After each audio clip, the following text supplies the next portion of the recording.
Assalamualaikum warahmatullahi wabarakatuh. Innal hamdalillah nahmaduhu wa nasta'inuhu wa nastaghfiruh wa na'udzu billahi min syururi anfusina wa min sayyiati a'malina. May yahdihillahu fala mudhillalah wa may yudlil fala hadiyalah. Wa asyhadu an la ilaha illallah wahdahu la syarikalah wa asyhadu anna Muhammadan abduhu wa rasuluh. Allahumma salli wa sallim wa barik ala nabiyyina Muhammad wa ala alihi wa sahbihi wa man tabi'ahum bi ihsanin ila yaumiddin, amma ba'du. Alhamdulillah, ma'asyiral muslimin, ma'asyiral ikhwa wal akhwat fid din rahimakumullah, kaum muslimin, para pemerhati Rojak TV dan Radio Rojak dimanapun antum berada, juga para pendengar Radio Rojak Kendari. Semoga Allah subhanahu wa ta'ala senantiasa melimpahkan kebaikan kepada antum semua. Alhamdulillah, di pagi hari ini ya, di bulan Ramadan Al-Mubarak, bulan puasa yang penuh berkah, kita dipertemukan kembali di dalam majelis ilmu yang mulia, yang semoga menjadi sebab diberatkannya, dijadikan berat timbangan kebaikan-kebaikan kita pada hari kiamat nanti, dan menjadi sebab Allah subhanahu wa ta'ala memudahkan kita senantiasa istiqamah di atas iman, di atas Islam sampai di akhir hayat kita. Barakallahu fikum, kita bertemu kembali dalam kajian membahas kitab yang sangat bermanfaat, kitab Miftahu Daris Sa'adah, buah karya dari Al-Imam Syamsuddin Abu Abdillah Ibnu Qayyim al-Jauziyah rahimahullahu ta'ala, di pembahasan al-ilmu fadluhu wa syarafuhu. Saat ini ya kita masih di pembahasan tentang aujuhu tafdilil ilmi, segi-segi keutamaan dan kemuliaan ilmu. Sekarang kita sampai di al-wajhut tis'un, ya, segi yang ke-90. Al-ilmu khairun minan nawafil. Ilmu lebih baik daripada amalan-amalan sunnah. Ini kelanjutan dari pembahasan yang lalu, yang telah kita bawakan pendapat para ulama, dan awal-awalnya kita nukilkan pernyataan dari Al-Imam Syafi'i rahimahullah ta'ala yang mengatakan ya, laisa syai'un ba'dal faraidi afdhala min talabil ilmi. Tidak ada satu amal pun setelah amal-amal yang Allah wajibkan yang lebih utama daripada amalan menuntut ilmu agama. Sekarang pembahasan yang berikutnya ini ya, melanjutkan pembahasan yang lalu di segi yang ke-90 ini. Al-Imam Ibnu Qayyim rahimahullah ta'ala membawakan sebuah riwayat di sini. Beliau berkata, "Ma dzakarahu Abu Nu'aim wa ghairuhu an ba'di ashabi Rasulillah sallallahu alaihi wasallam annahu qala, fadlul ilmi khairun min naflil amali wa khairu dinikumul wara' wa khairu dinikumul wara'u." Yang diriwayatkan oleh Imam Abu Nu'aim Al-Asbahani dalam kitab Hilyatul Auliya, ya. Dan selain beliau dari salah seorang sahabat Rasulullah sallallahu alaihi wasallam, bahwa sahabat ini radhiyallahu taala anhu berkata,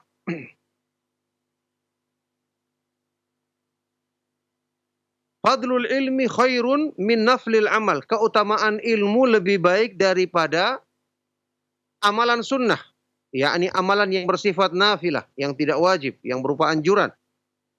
Dan sebaik-baik agamamu adalah sifat wara'.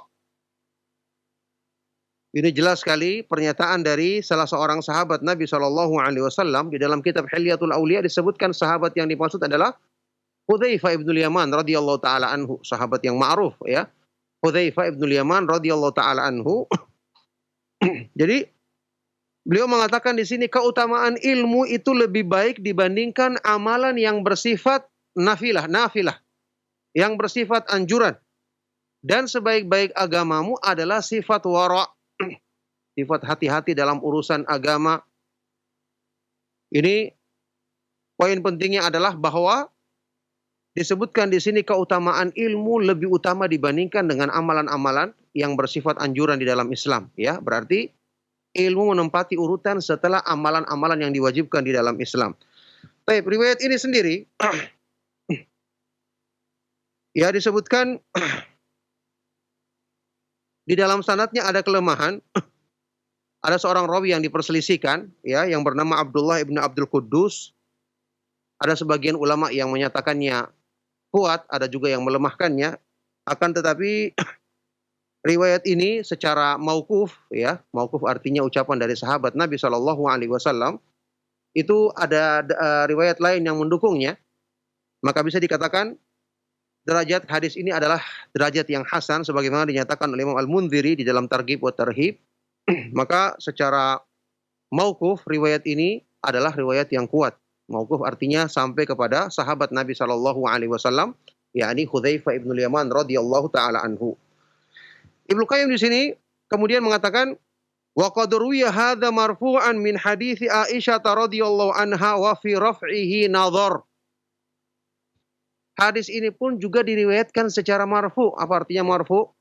Sampai kepada ucapan Nabi Shallallahu Alaihi Wasallam. Kalau tadi ucapannya sahabat dikatakan mauquf, ya.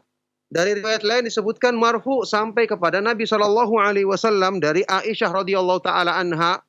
Tetapi kata beliau fi raf'ihi nadhar. Dalam riwayat yang sampai kepada Nabi Shallallahu Alaihi Wasallam ini ada nadhar, yakni ada kelemahan, perlu ditinjau kembali. Dan memang disebutkan oleh sebagian dari para ulama, memang di dalam sanadnya ada rawi yang sangat lemah. Ya, ada rawi yang sangat lemah sehingga tidak bisa dijadikan sebagai sandaran. Nah, oleh karena itu, sampai pun kalau hadis ini dikatakan sebagai hadis yang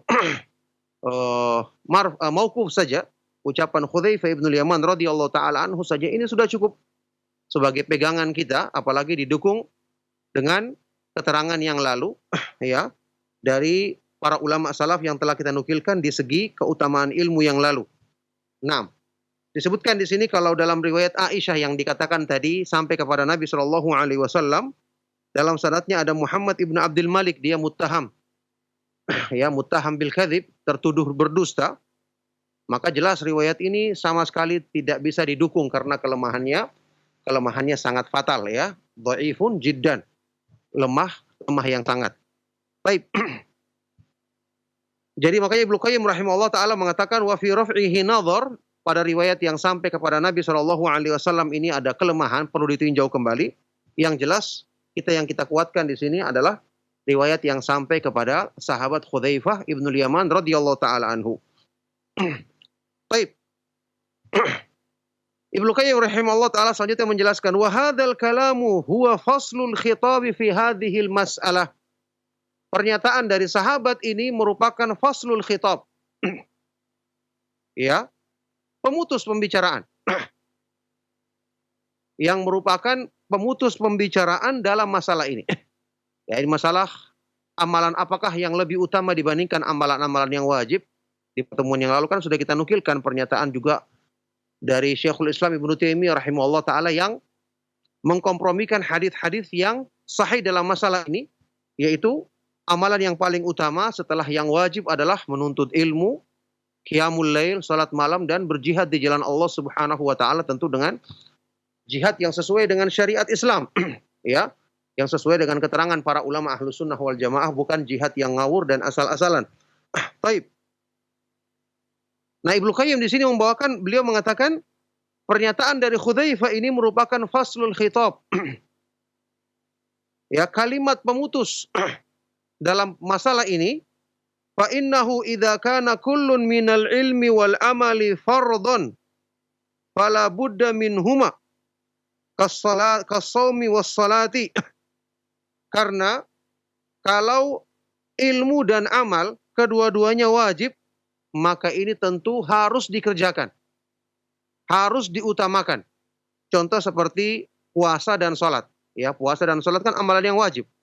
Puasa Ramadan, salat 5 waktu. Maka ilmu tentang ini wajib untuk dituntut. Hukumnya wajib. Kenapa? Karena kaidah yang ma'ruf dalam kaidah fikih, ma la yatimul wajibu illa bihi fahuwa wajib. Kaidah usul fikih yang terkenal. Sesuatu yang tidak akan sempurna kewajiban tanpanya, maka sesuatu itu hukumnya wajib. Ya.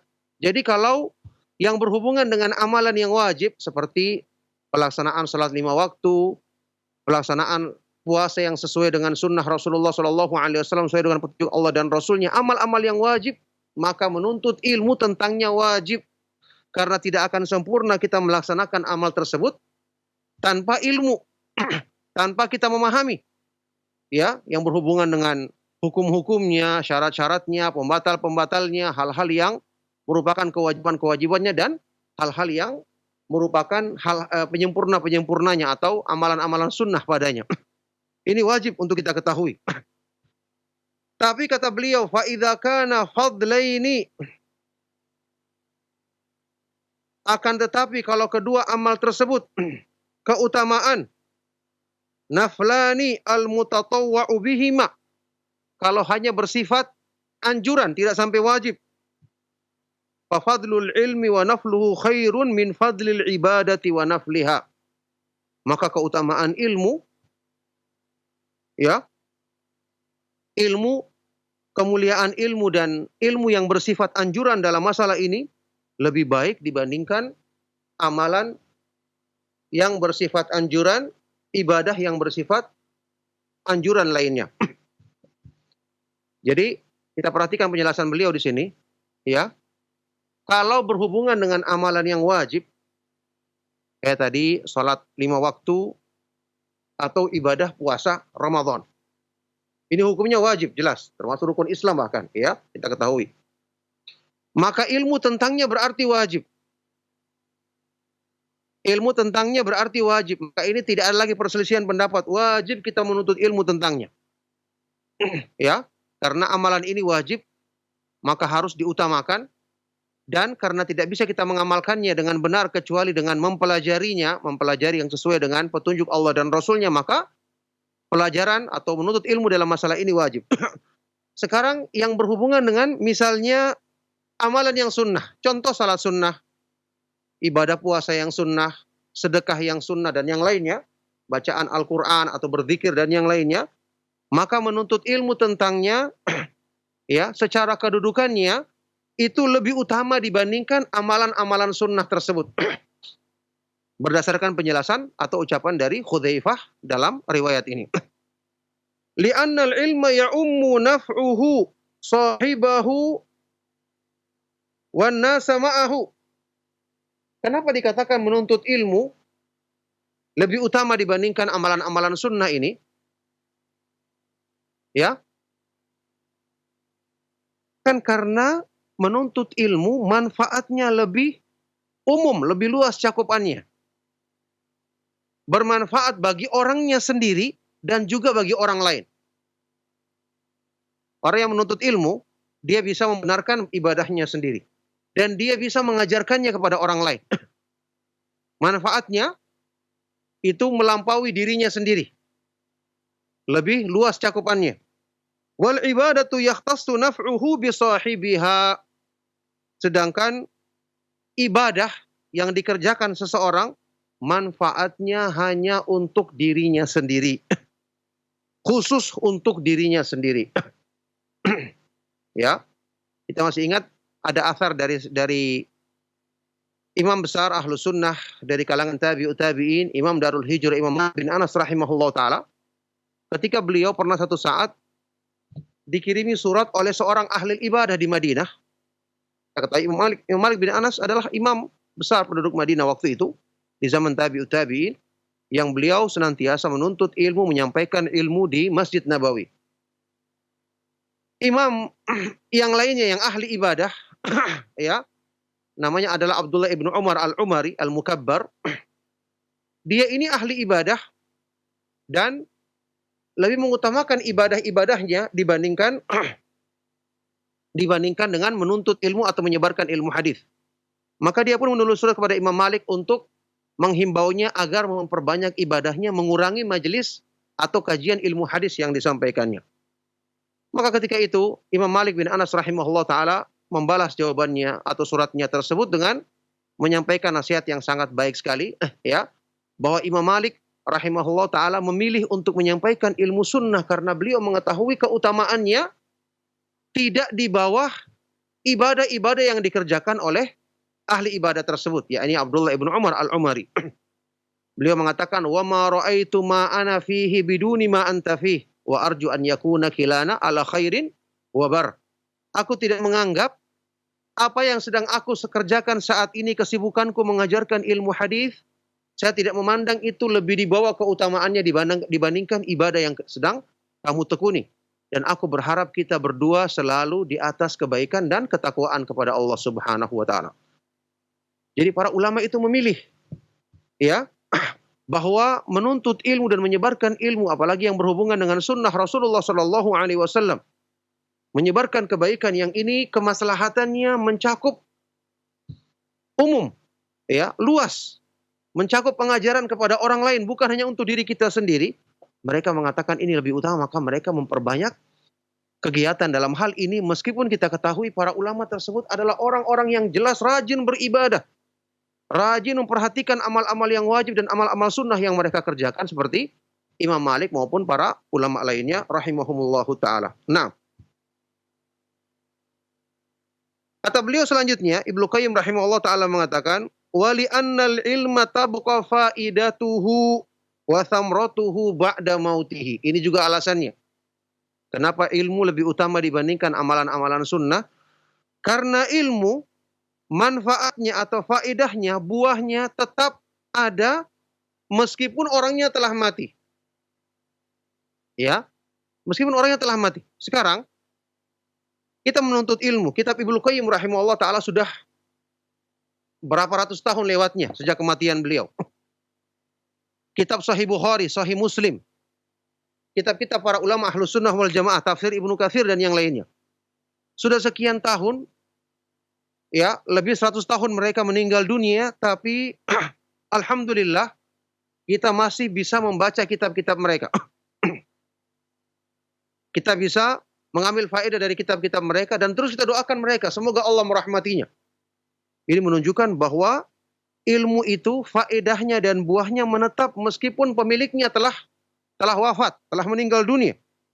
Wal ibadatu tanqati'u anhu, ya, sedangkan ibadah terputus setelah orangnya meninggal dunia.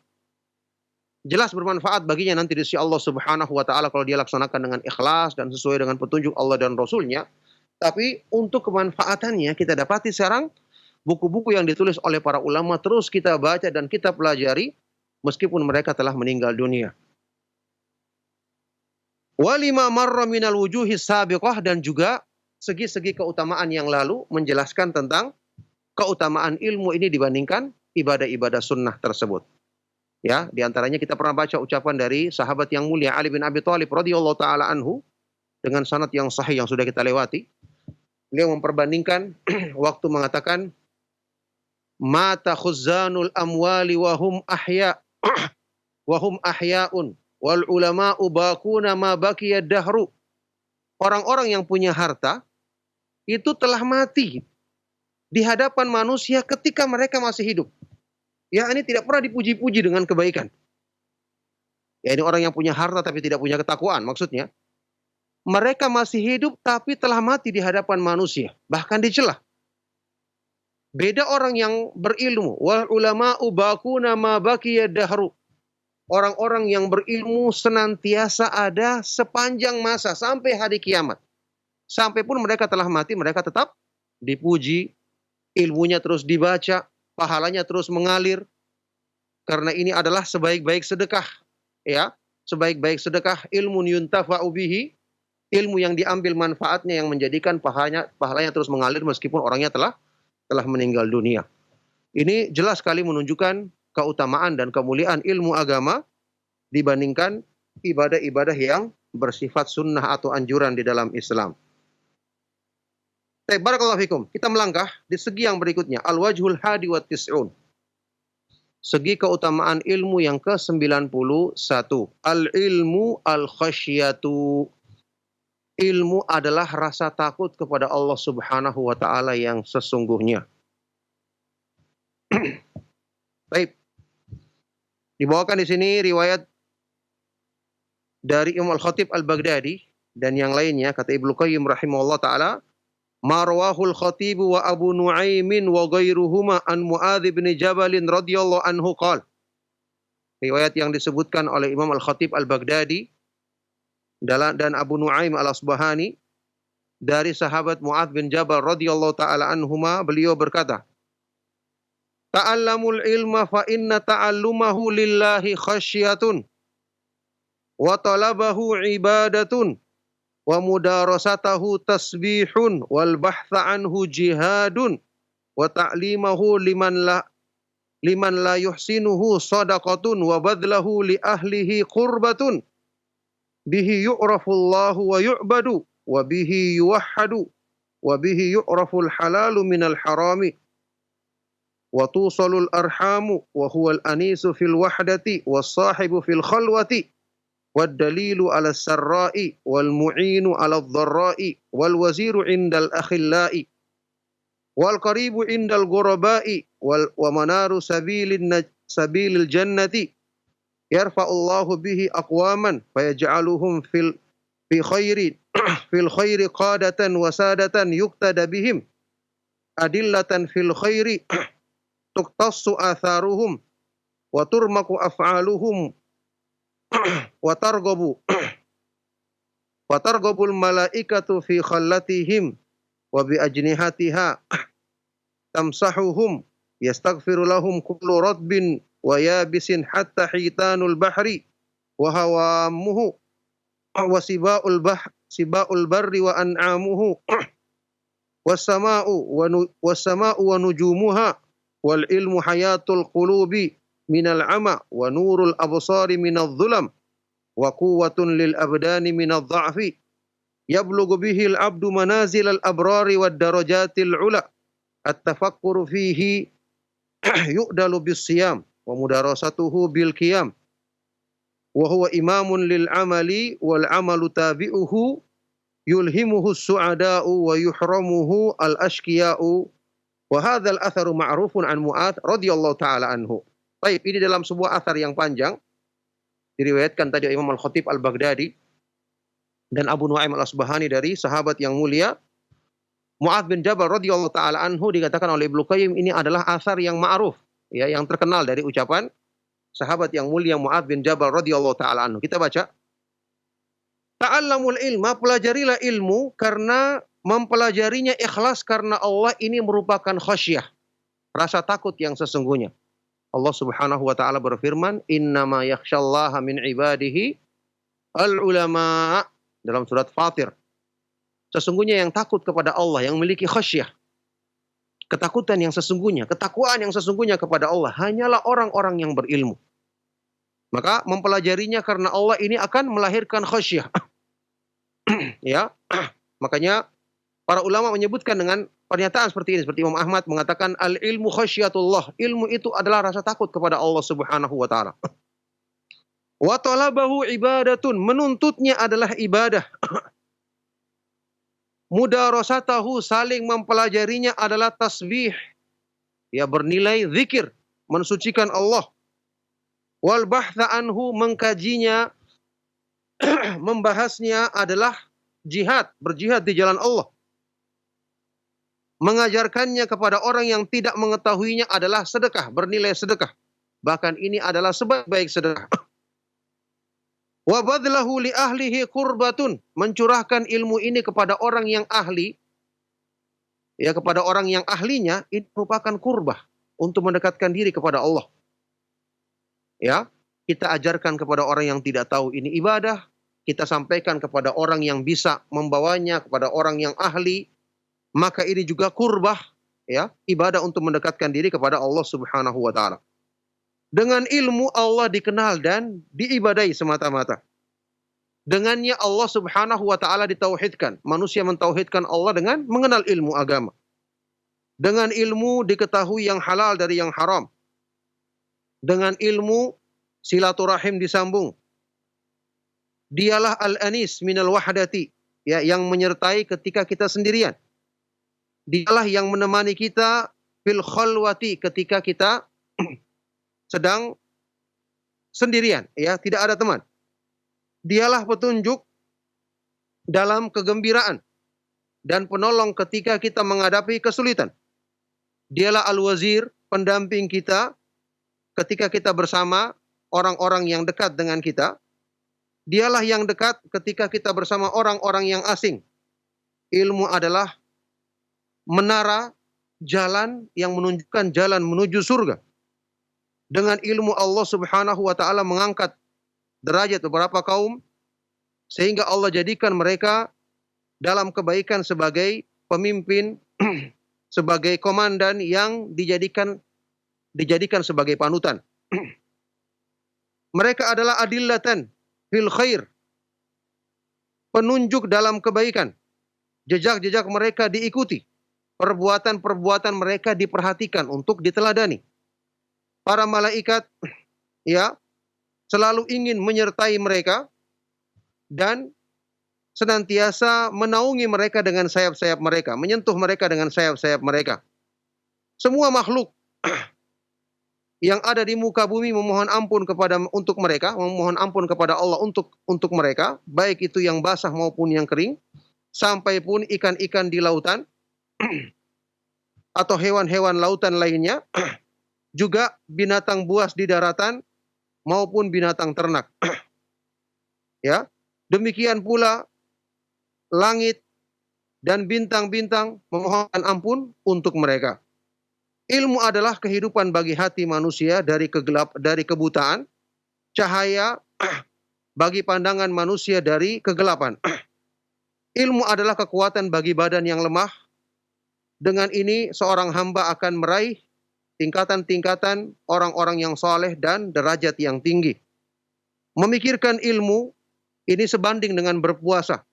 Mempelajarinya sebanding dengan al-qiyam, menegakkan ibadah atau melaksanakan ibadah di malam hari. Ilmu adalah imam bagi amal, sedangkan amal adalah pengikutnya. Ilmu ini diilhamkan kepada orang-orang yang akan beruntung, ya, dan dihalangi dari orang-orang yang akan celaka. Subhanallah, ini keutamaan yang sangat menyeluruh, ya, tentang kemuliaan dan keutamaan ilmu. Kita ingat kemarin Ibnu Qayyim rahimahullah taala pernah mengatakan apa? Kullu sifatin madahallahu biha al-abda fil Qur'ani fahuwa min thamratil ilmi wa natijatihi. Semua sifat terpuji, semua sifat mulia yang Allah Subhanahu wa taala puji bagi seorang hamba dalam Al-Qur'an, semua adalah buah dan hasil daripada ilmu.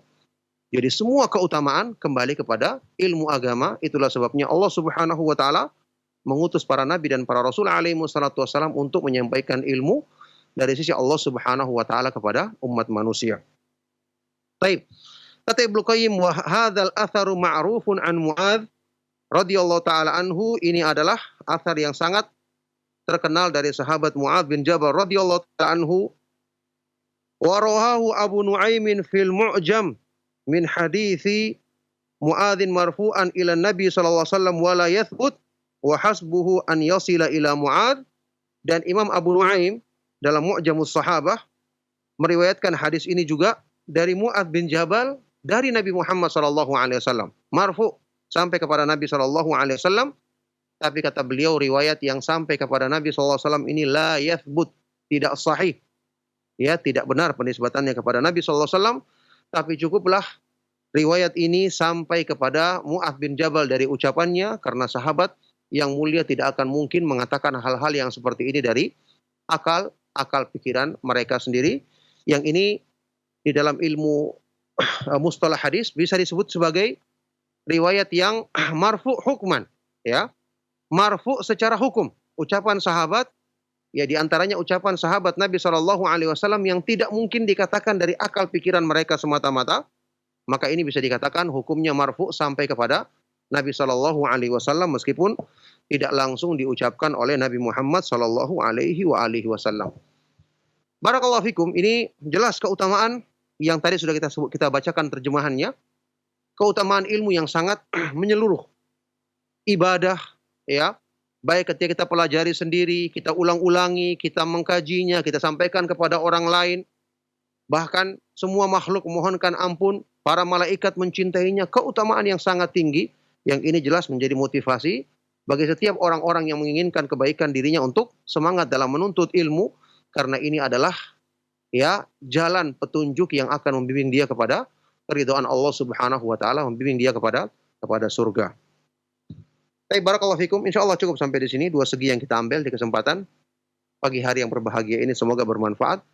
dan menjadi sebab kebaikan bagi kita semua. Supaya masih ada waktu bagi antum yang ingin bertanya, maka saya persilakan. Sallallahu wasallam wa barak ala nabiyina Muhammad wa ala alihi wa sahbihi wa man tabi'ahum bi ihsanin ila yaumiddin walhamdulillahi rabbil alamin. Nah, barakallahu fikum. Anda Ustaz, wafik barakallah, jazakallah khairan Ustaz atas materi yang telah disampaikan di kesempatan pagi hari ini. Dan ikhwatal Islam, azani Allahu ayyakum, kami buka sesi interaktif soal jawab. Bagi Anda yang ingin bertanya seputar materi yang beliau sampaikan, kami persilakan dan kami informasikan untuk pertanyaan disesuaikan dengan materi yang telah beliau sampaikan. Kami persilakan untuk yang pertama kali melalui telepon. Silakan.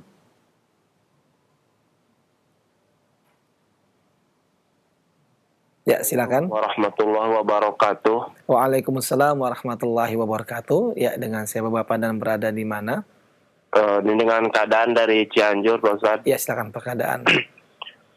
Begini Ustaz, mohon maaf di luar tema Ustaz, sangat penting bagi saya Ustaz. Jadi begini Ustaz, saya pernah imam sholat subuh Pak Ustaz. Dan ketika bangkit dari sujud menuju duduk di antara dua sujud itu saya salah baca Ustaz. Jadi bukan membaca takbir langsung, namun membaca sami Allahu liman hamidah. Namun seketika itu juga saya ingat Ustaz, jadi sebelum membaca doa di antara dua sujud itu, setelah mengucapkan sami Allahu liman hamidah itu Ustaz, saya langsung takbir Ustaz sebelum membaca doanya Ustaz, namun sudah duduk Ustaz.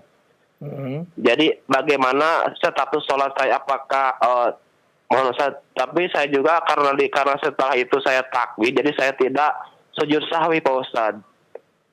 Jadi apakah takbir saya itu sah Ustaz? Ya, apakah salat saya harus diulang Ustaz? Mohon penjelasannya Ustaz. Baik, terima kasih. Assalamualaikum warahmatullahi wabarakatuh. Waalaikumsalam warahmatullahi wabarakatuh. Kami persilakan pada Ustaz. Silakan Ustaz. Pertama, di dalam sebuah hadis yang dinyatakan sahih atau hasan oleh Syekh Al-Albani rahimahullah taala, sujud sahwi itu sebenarnya bisa kita lakukan meskipun kita hanya ragu-ragu saja. Ya, Rasulullah SAW bersabda, likulli sahwin sajdatan. Setiap yang ada kelupaan itu kita melakukan sujud. Ya, seandainya waktu itu dia melakukan sujud sahwi saja, itu sudah tidak ada masalah setelah itu. Ya, sudah tidak ada masalah setelah itu. Karena bacaan-bacaan yang disebutkan tadi, bacaan takbir intiqal, ya, ini hukumnya wajib. Apalagi tadi dia kelupaan, kemudian dia telah menggantinya. Segera menggantinya, ya yang paling terbaik tadi harusnya dia mengucapkan sujud sahwi di situ. Permasalahannya melakukan sujud sahwi di akhirnya, di akhir salatnya. Permasalahannya adalah kalau seandainya dia makmum, sudah tidak ada masalah karena keumuman hadis Rasulullah SAW, beliau bersabda, al-imamu dhamin wal muadzinu mu'taman. Imam itu adalah penanggung jawab. Jadi kalau dia seorang makmum, tidak ada masalah karena kekurangan-kekurangan dari makmum, apalagi ini kelupaan, maka ditanggung oleh imam. Ditanggung oleh imam. Yang jadi masalah kalau dia adalah seorang imam, ya kondisi seperti tadi, kondisi seperti tadi karena dia kelupaan kemudian dia segera menggantinya, maka insya Allah mudah-mudahan tidak ada masalah baginya. Apalagi itu sudah lama berlalunya, ya sudah lama berlalunya. Harusnya hal-hal yang seperti ini ketika terjadi langsung ditanyakan supaya mungkin bisa segera kita suruh dia sujud sahwi pada saat itu juga. Kalau sudah berlalu masa yang seperti ini, maka tentu tidak disyariatkan lagi dia melakukan sujud sahwi. Mudah-mudahan apa yang dia laksanakan itu tidak ada masalah karena dia katanya tadi dia sudah berusaha untuk mengerjakannya setelah dia ingat. Nah, barakallahu fikum. Nah Ustaz, wafik barakallah, jazakallah khairan atas jawaban yang telah antum sampaikan Ustaz. Ikhwatal Islam azani Allah wa iyyakum. Kembali kami angkat pertanyaan berikutnya di line telepon. Assalamualaikum warahmatullahi wabarakatuh Ustaz. Waalaikumsalam warahmatullahi wabarakatuh. Dengan siapa Bapak dan berada di mana? Dengan Abu Rasya di Jakarta. Ya, silakan Abu Rasya. Ustaz, ini sama pertanyaannya juga masih di luar topik. Saya punya orang tua, sudah cukup sepuh ya, umur 86 saat ini. Dan kondisi orang tua masih semangat untuk beribadah. Tetapi karena keadaannya memang terkadang itu suka lupa gitu, memang karena mungkin sudah pikun. Terkadang itu juga ketika beliau merasa sudah sholat, padahal belum. Ternyata itu saya mengingatkan, beliau suka marah, sudah katanya sudah sholat. Ternyata, tapi saya yakin beliau belum sholat. Itu gimana ya? Apakah saya paksakan untuk sholat atau karena saya menghindari perdebatan aja dengan orang tua sebenarnya Ustaz, seperti itu. Jadi terus hal-hal lain juga yang kadang-kadang sholatnya juga lebih dari sekali, sholat wajib lebih 2 kali kadang-kadang untuk satu sholat gitu ya, karena beliau sudah kadang-kadang lupa. Itu seperti apa Ustaz? Ya, baik Pak, terima kasih banyak atas pertanyaan Pak, cukup Pak ya. Baik. Assalamualaikum warahmatullahi wabarakatuh. Waalaikumsalam warahmatullahi wabarakatuh. Silakan kepada Ustaz untuk menjawab. Ya, barakallahu fikum. Pertanyaan sangat bermanfaat sekali. Semoga Allah Subhanahu wa taala senantiasa melimpahkan kebaikannya kepada antum, kepada pada kita semua dan juga kepada yang bertanya tadi sebelumnya. Semoga Allah Subhanahu wa taala senantiasa melimpahkan kebaikan kepada beliau dan juga kepada kita semua. Iya. Kalau orang tua yang seperti itu keadaannya, tentu kita hanya bisa memberitahu dan menasehati, mengingatkan ya. Mungkin di waktu-waktu yang sedang santai, kita ingatkan bahwa bapak atau ibu sering lupa. Jadi kadang-kadang kami ingatkan, ketika kami ingatkan harusnya dikerjakan begitu. Tapi kalau dia memang benar-benar lupa dia sudah melakukannya, kita ketahui secara umum di dalam agama kan orang yang lupa ya, orang yang lupa termasuk dalam hal ini orang yang pikun itu masuk dalam keumuman makna hadis Rasulullah Shallallahu alaihi wasallam dalam hadis riwayat Imam Muslim, rufi al-aqlam an thalathin, ya diangkat pena itu dari 3 golongan manusia, di antaranya wa anil majnun hatta yufik, dari orang yang gila sampai dia sadar. Ya ini orang yang kehilangan akalnya. Nah, termasuk orang yang lupa dalam masalah ini, dia tidak ingat bukan karena kesengajaan, kita sudah berusaha mengingatkan tapi dia tetap dengan prinsip dengan mempertahankan pendapatnya. Seandainya kita bisa yakinkan dia, tentu itu lebih bagus. Kalau tidak ya maka dia termasuk orang yang lupa.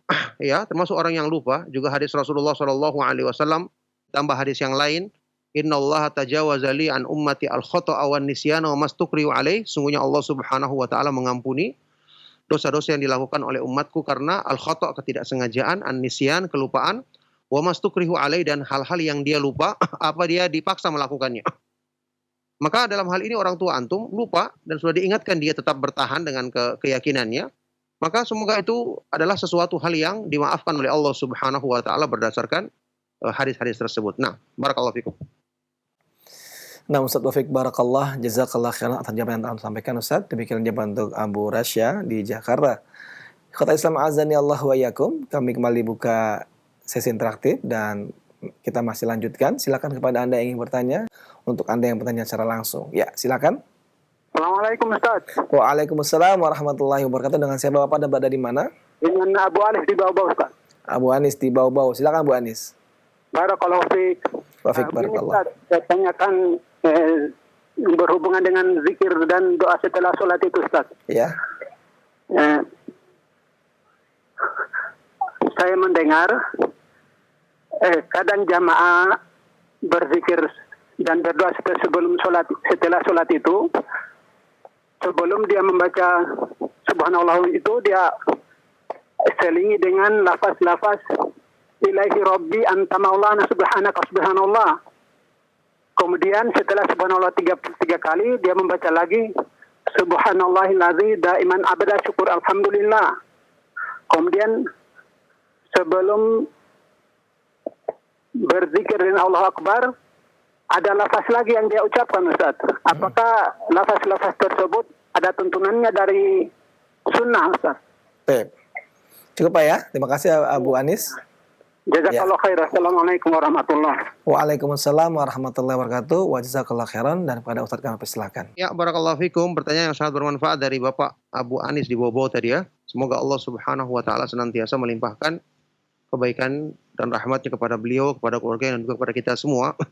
Ya, tambahan-tambahan yang disebutkan tadi yang saya ketahui tidak ada tuntunannya dari hadis-hadis yang sahih dari Rasulullah Shallallahu alaihi wasallam. Hadis yang terkenal yang mengajarkan kita zikir 33 kali, subhanallah 33 kali, alhamdulillah 33 kali, Allahu akbar 33 kali, kemudian diakhiri dengan la ilaha illallah wahdahu la syarikalah sampai selesai yang ke-100-nya. Ini tidak ada seling-selingan dengan tambahan-tambahan tersebut, ya. Tambahan-tambahan tersebut tidak disebutkan dan memang beberapa zikir yang diucapkan oleh sebagian dari masyarakat awam itu banyak yang tidak disebutkan di dalam hadis yang sahih atau bahkan banyak yang ditambah-tambah. Ada asalnya tapi kemudian ditambah-tambah. Oleh karena itu kalau kita ingin selamat, kita kembali kepada zikir-zikir yang disebutkan di dalam hadis-hadis yang sahih dari Rasulullah Shallallahu alaihi wasallam. Sekarang alhamdulillah buku-buku terjemahan yang memuat zikir-zikir yang sahih seperti Hisnul Muslim ada terjemahannya, atau buku yang ditulis oleh Ustaz Yazid Jawas, ya, zikir kumpulan zikir dan wirid, ya, wirid dan doa dalam hadis-hadis Rasulullah SAW ini jelas menyebutkan yang ada hadisnya, yang dengan riwayat-riwayatnya, yang ini lebih utama untuk kita amalkan agar terhindar dari tambahan-tambahan yang tidak ada tuntunannya dalam zikir-zikir tersebut. Nah, barakallahu fikum. Nah Ustaz, wafik barakallah, jazakallah khairan atas jawaban yang sampaikan Ustaz. Ikhwatal Islam azani Allah wa iyyakum. Untuk berikutnya kami mengambil pertanyaan melalui pesan singkat yang sudah masuk Ustaz. Ada sebuah hadis yang bunyinya ana madinatul ilmi wa ali babuha. Apakah penjelasan dari hadis tersebut Ustaz? Mohon Ustaz berikan penjelasan. Silakan Ustaz. Hadis-hadis yang menyebutkan tentang keutamaan dari sebagian sahabat ya, seperti Ali bin Abi Thalib dan yang lainnya, itu sebagiannya ada riwayat-riwayat yang lemah, ada juga riwayat-riwayat yang sahih. Riwayat-riwayat yang sahih tidak bertentangan dengan hadis yang lain yang menyebutkan tentang keutamaan. Yang pertama, yang paling utama di antara sahabat Nabi SAW adalah Abu Bakar As-Siddiq, kemudian Umar ibn Al-Khattab, kemudian Utsman ibn Affan, dan Ali bin Abi Thalib radhiyallahu taala anhu. Bahkan riwayat yang sahih sendiri dari Ali bin Abi Thalib diriwayatkan dalam riwayat yang sahih, beliau pernah ditanya, ya, siapakah yang lebih utama setelah Nabi Muhammad SAW? Maka beliau mengatakan Abu Bakar As-Siddiq, kemudian Umar ibn Al-Khattab, kemudian Utsman ibn Affan. Setelah itu ditanya, wa anta, dan bagaimana dengan engkau? Maka beliau mengatakan, ana rajulun minal muslimin. Saya adalah seorang dari kalangan kaum muslimin. Tidak bertentangan. Rasulullah SAW waktu perang Khaybar pernah mengatakan, la'utiyanna hadhihi rayata, aku akan berikan panji perang ini kepada seorang yang Allah dan Rasulnya mencintainya, dan dia mencintai Allah dan Rasulnya. Diberikan kepada Ali bin Abi Thalib radhiyallahu taala anhu. Ini tidak bertentangan. Memang Ali bin Abi Thalib dicintai oleh Allah dan Rasulnya. Tapi keutamaannya dibandingkan sahabat yang lain, ya, jelas. Ali bin Abi Thalib sendiri yang mengatakan dalam hadis yang sahih bahwasanya Abu Bakar As-Siddiq yang paling utama, kemudian Umar ibn Al-Khattab, dan ini disepakati oleh sahabat yang lain. Tidak ada yang mengingkarinya, bahkan semua kaum muslimin kecuali orang-orang ahlul bid'ah dari kalangan Syiah dan yang lainnya. Ya, yang mengingkari hal ini dengan membawakan riwayat-riwayat yang palsu, riwayat-riwayat yang tidak benar penisbatannya kepada Rasulullah SAW maupun ahlul bait. Nah, barakallahu fikum. Nah Ustaz, wafik barakallah, jazakallah khairan atas jawaban yang sampaikan Ustaz. Dan masih kami angkat pertanyaan melalui pesan singkat Ustaz. Ustaz, saya memiliki orang tua yang bisa melihat masa depan orang lain. Bisa tahu anaknya atau menantunya lagi apa yang sedang dirasakan keluarganya. Intinya tentang hal-hal yang gaib Ustaz. Tapi beliau bukan dukun. Beliau sangat taat beribadah dan juga suka menyaksikan kajian-kajian di Roja TV. Saya takut ada jin jahat yang mengganggu beliau. Apa dalam Islam ada ilmu seperti itu Ustaz? Dan saya sudah bilang untuk diruqyah, tapi beliau tidak mau karena kata beliau itu merupakan bentuk kasih sayang Allah kepada beliau. Apakah demikian Ustaz? Dan mohon saya berikan penjelasan Ustaz. Silakan Ustaz. Barakallahu fikum, pertanyaan yang sangat baik sekali. Semoga Allah Subhanahu wa taala senantiasa melimpahkan kebaikannya kepada yang bertanya dan kepada kita semua. Ya, ilmu yang seperti ini tidak ada di dalam Islam. Ini adalah tipu daya syaitan. Karena kalau seandainya ada yang mengetahui hal ini, Nabi SAW yang paling pantas mengetahuinya. Apalagi begitu beliau dibutuhkan di zaman tersebut, berperang melawan orang-orang kafir, ya, untuk keselamatan Nabi SAW waktu perang Uhud sampai beliau terpanah dan hampir mati, ya, hampir diserang oleh orang-orang kafir kemudian dibunuh. Ini dibutuhkan oleh Nabi SAW. Bersamaan itu Nabi SAW tidak mengetahuinya. Allah Subhanahu wa taala berfirman di dalam Al-Qur'an, "Qul la ya'lamu ma fis samawati wal ardil ghaiba illallah." Katakanlah, tidak ada seorang pun yang mengetahui perkara yang gaib di langit-langit dan di bumi kecuali Allah. Di ayat yang lain di surat Luqman, Allah Subhanahu wa taala berfirman, "Wa ma tadri nafsun madza taksibu ghadan." Tidak ada seorang pun yang mengetahui apa yang akan terjadi besok. Bagaimana dia bisa meramalkan masa depan? Ini semua adalah tipu daya syaitan. Sampaikan kepadanya bahwa ini, ya, kalau seandainya kebaikan, maka orang-orang yang soleh, yang jelas-jelas soleh sebelum kita, para nabi dan para rasul, ya, para sahabat radhiyallahu taala anhum ajmain, mereka yang akan mengetahuinya. Nabi SAW mengetahui sebagian perkara itu berita dari Allah, bukan dengan langsung beliau mengetahuinya. Itu adalah wahyu dari Allah Subhanahu wa taala. Allah Subhanahu wa taala berfirman, "Alimul ghaibi fala yudhiru ala ghaibihi manir tadha mir rasulin." Dalam surat Jin, surat Al-Jin, ya. Allah dialah yang mengetahui perkara yang gaib, yang dia tidak menampakkan perkara gaib ini kepada siapapun kecuali kepada seorang rasul. Ya, jadi cuma orang rasul saja yang mengetahui perkara yang gaib, itu pun dari berita Allah Subhanahu wa taala. Bagaimana mungkin ada orang lain yang mengetahui perkara tersebut tentang masa depan, apalagi juga pemberitaan tentang masa depan itu belum tentu benar. Hanya pemberitaan dari jin saja yang sudah kita ketahui. Jin ketika menyampaikan berita-berita yang dicuri dari langit, kan disebutkan dalam hadis yang sahih, mereka mencampurkannya dengan 100 kedustaan.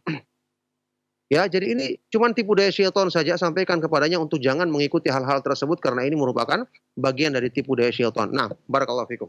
Nah Ustaz, wafik barakallah Ustaz, jazakallah khairan atas jawaban yang telah Antum sampaikan Ustaz. Dan pertanyaan yang terakhir ini sudah kita hadirkan. Dan sebelum kita akhiri Ustaz, pada perjumpaan pagi hari ini, kami persilakan kepada Ustaz untuk menyampaikan ikhtitam. Silakan Ustaz. Semoga apa yang tadi kita kaji dan pertanyaan-pertanyaan yang kita jawab memudahkan kita mudah untuk memahaminya dan menjadi sebab kebaikan untuk kita sampai kita menghadap Allah Subhanahu wa taala pada hari kiamat nanti dengan timbangan-timbangan amal kebaikan yang berat dengan amal-amal yang kita lakukan, apalagi di bulan Ramadan yang penuh dengan keberkahan ini. Saya cukupkan, mohon maaf atas segala yang salah dan kurang. Sallallahu wasallam wa baraka ala nabiyina Muhammad wa ala alihi wa sahbihi wa man tabi'ahum bi ihsan ila yaumiddin. Walhamdulillahi rabbil alamin. Subhanakallahumma wa bihamdika asyhadu an la ilaha illa anta astaghfiruka wa atubu ilaik. Wassalamualaikum warahmatullahi wabarakatuh.